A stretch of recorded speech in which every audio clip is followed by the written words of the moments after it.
ಹರಿಬೋಲ್ ದಂಡೋತ್ ಪ್ರಣಾಮ್. நான் சில பக்திவினோத் டாக்கூர்ಗೆ கீதமாலா புத்தகத்தில் உள்ள கீர்த்தன் படிச்சுட்டு இருந்தேன். இன்னைக்கு 5வது கீர்த்தன் படிச்சுட்டு இருக்கேன்.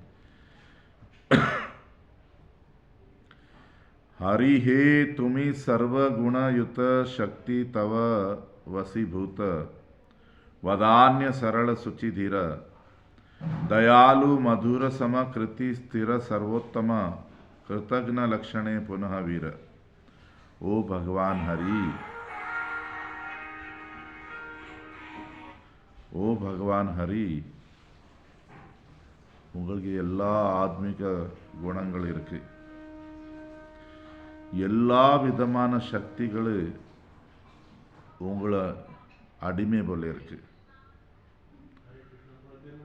உங்களை ரொம்ப கருணை உள்ளவங்களு, ரொம்ப சரளமாக இருக்கீங்க. பகவானாக இருந்தால் கூட சுத்தமாக இருக்கீங்க, இனிப்பாக இருக்கீங்க, எல்லாருக்கும் சமமாக இருப்பீங்க, ரொம்ப திறமை உள்ளவங்களு, ஸ்திரமாக இருக்கீங்க. என்ன சொல்கிறது, சர்வோத்தமாக எல்லாருலேயும் உத்தமமாக இருக்கீங்க.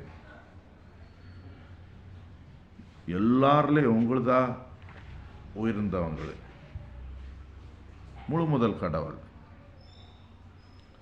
समस्त कल्याण गुण गुणामृत संभावना समुद्र स्वरूप भगवान बिंदु बिंदु गुणतव सर्वजीव सुवैभव तुम्ही पूर्ण सर्वशक्तिमान.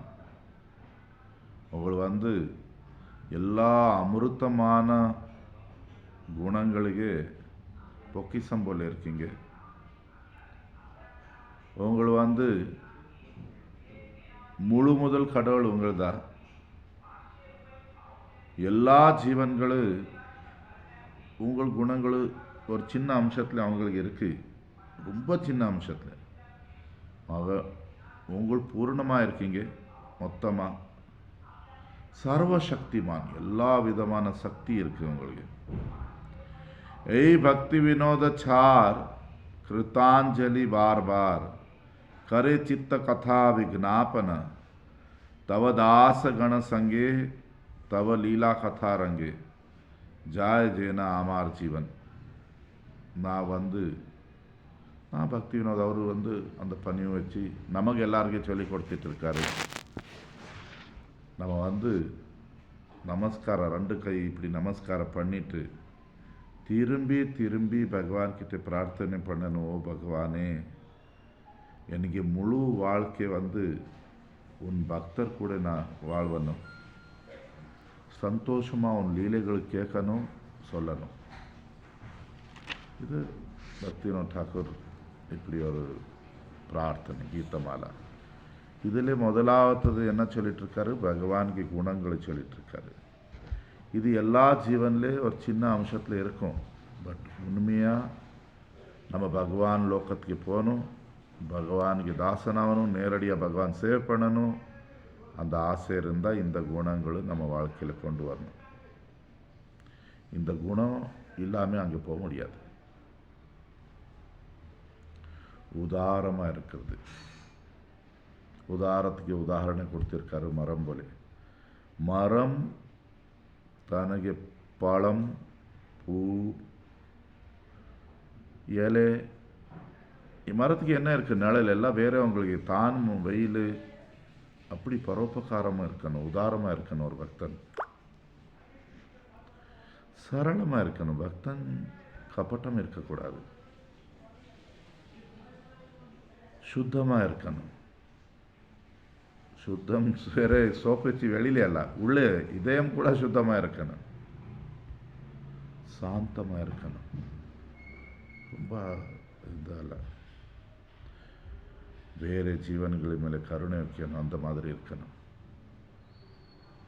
இனிப்பாக இருக்கணும், எல்லாருக்கும் சமமாக இருக்கணும். பணக்காரருக்கு ஒரு மதிப்பு, ஏழையாருக்கு அப்படி இல்லை, எல்லாரும் கூட ஒரே போல இருக்கிறது. திறமை இருக்கணும், ஏதோ ஒரு திறமை இருக்கணும். அது சமையல் இருக்கலாம், பாடுறது இருக்கலாம், ஆடுறது இருக்கலாம், எந்த ஒரு திறமை இருக்கணும். ஸ்திரமாக இருக்கணும்.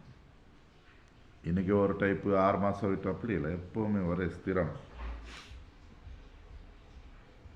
இப்படி நல்ல குணங்கள் இருந்தால் நம்ம பகவானுக்கு லோகத்தில் போய் அவருக்கு சேவை பண்ணலாம். பகவான் எல்லா அமிர்தமான ஆத்மீக குணத்துக்கு பொக்கிஷம் போல இருக்கார். அவர் முழு முதல் கடவுள். நமக்கு இந்த எல்லா குணம் இருக்குது, ரொம்ப சின்ன அளவில் இருக்குது. பகவான் பூரணமாக இருக்காங்க. பகவான் இல்லாத இடமே கிடையாது. பகவான் சர்வசக்திமான். நமக்கு இந்த எல்லா குணங்களும் முழுசாக வராது, பட் கூட்டணும்.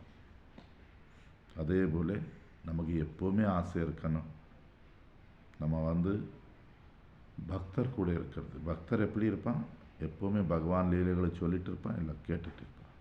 அந்த மாதிரி பக்தர் கூட போய் இந்த உலகத்தில் உள்ள விஷயங்களை பேசுறது, குடும்பத்தில் உள்ள பிரச்சனைகளை பேசுறது, இது அந்த பக்தருக்கு கூட நம்ம தொந்தரவு கொடுத்துட்டு இருக்கோம். பகவான் தியானம் பண்ணுறதுக்கு, பகவான் நாமம் பண்ணுறதுக்கு வேண்டி. அதுக்கு வேண்டி சத் சங்கம், பக்தர் ஒரு இடத்துல கூடுறது சொன்னால் பகவான் புகழ்ச்சி, பகவான் லீலைகள், குரு வர்க்கத்தின் புகழ்ச்சி, அறிவோல் என்ற